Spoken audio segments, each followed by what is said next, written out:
Hi guys, this is Kathy at Stones of Destiny. I am just posting this video. It's going to be just the introduction to gardening with crystals using the lunar calendar, which I'm just learning about. So I thought I'd take you guys on the journey with me. So this will be a very short intro. I'm just going to tell you a little bit about what is the lunar calendar.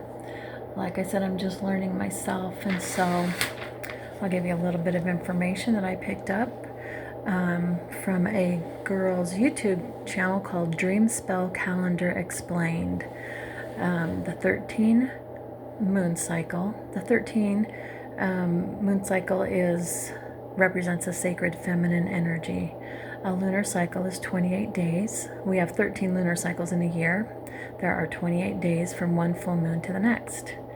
And it's an essential tool used for planting and harvesting. Now, I was recently planning on, just learning about crystals and growing gardens with crystals, and looking up which crystals to use. And I'm going to be doing gardening in pots, and so I'm starting very small. I'm not going to go big yet. Just a few herbs, spices, maybe a few other things. I have to make my list. I'm not even sure because I don't want to. I have a tendency to do too much and then get frustrated. So I'm going to keep it small to begin with. So as I was planning this, thinking about what I'm going to plant and which crystals to use, I was guided just a few days ago to learn the 13 moon cycle, the lunar moon cycle, and I was like, okay. Like, I know nothing about this. I've heard of it, but I don't, why do I have to do that? And so I did a little bit of research, and because it's for planting and harvesting. It's the way our ancient ancestors did it. And so I looked up a few little things, and basically the information, in my opinion, it ties into the Mayan calendar. And so I'm going to give a little bit of history, very, very short. The sacred calendar of the Mayans is called the Tzolkin, Tzolkin. The 13 moon cycle calendar is a translation or reinterpretation of the Mayan cosmology of the 13 levels of the heavens. Tzolkin is a stage of movement through these levels: intention, activation, transformation, completion, and return. And it says the Maya did not flatten time into neat little months like we have. They let cycles overlap. So it's a little tricky here. And let's see. So I learned, well, why did we stop using the lunar calendar then? When did that happen? And I did learn a little bit. And how do we get the Gregorian calendar, the one we use today? Now, before the Gregorian, there was a Julian calendar, and about 1321 AD, it says when there was a 7-day week, it was borrowed from the Hebrew lunar calendar. I don't know anything about that. I didn't go into that. So you can look that up and learn more about it yourself.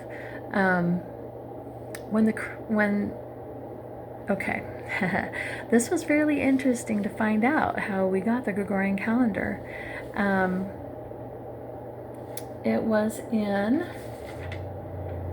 The Gregorian calendar originated in Babylon and was introduced to the rest of the world in 1582 by the Vatican.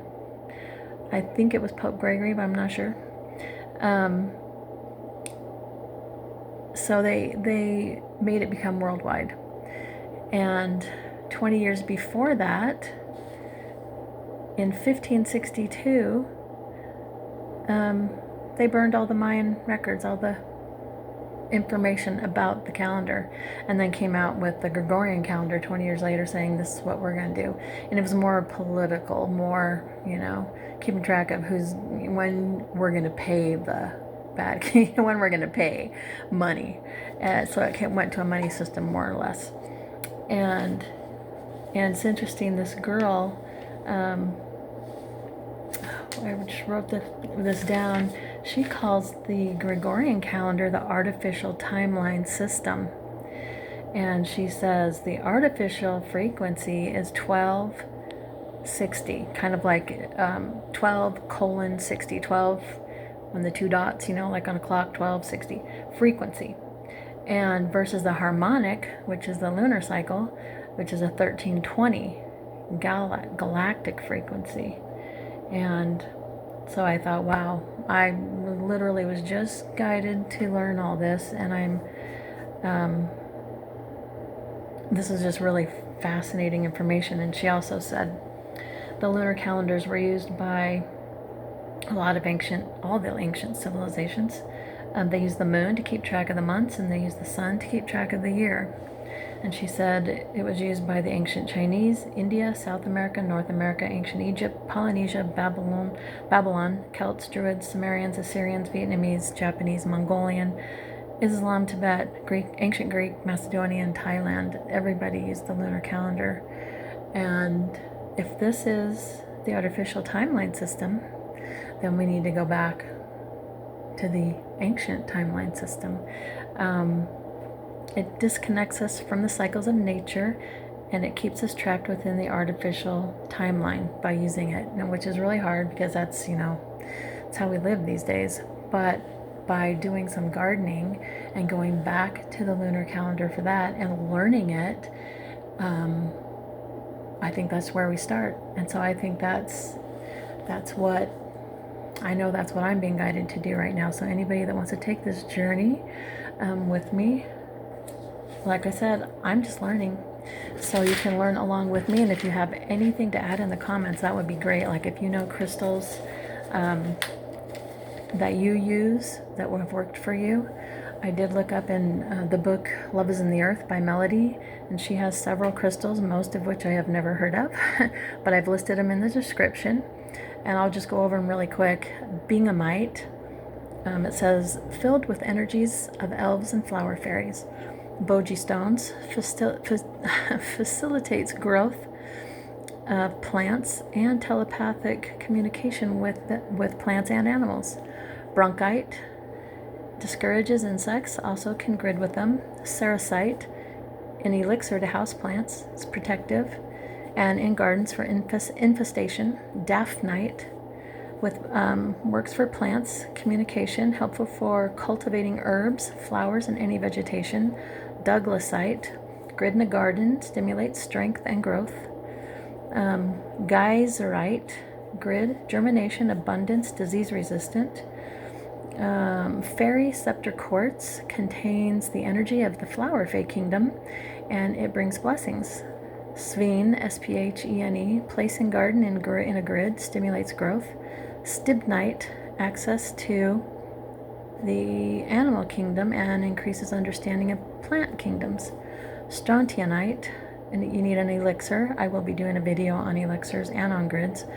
Energizes and protects houseplants and garden. It's for infestation. Sunstone, copper Schiller. Now this means not the real pale peachy sunstone, but there's a dark orange with really flashy sparkles in it. That's the copper Schiller. So that's the one I'm talking about for home and plant kingdom.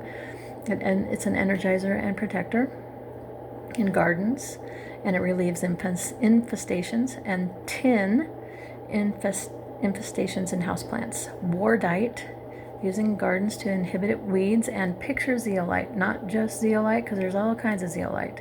So you need picture zeolite. Growth of plant kingdom increases yields in gardens and agricultural crops. And lepidolite or lepidolite, however you want to say it. It says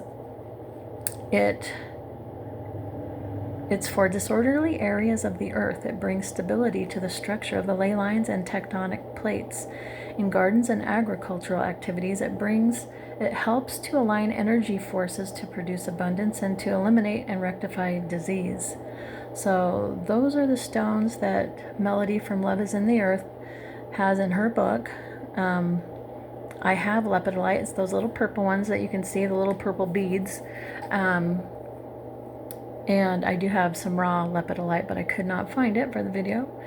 And so my next couple of videos will be on grids and elixirs, and we'll just go from there. And I'll be planting things. I've just ordered some books. I live in Arizona, so soil's a big deal here because really bad soil. So I've got to get all that figured out. So it might be a week or two before the next video, but I will see you there. Thanks, bye.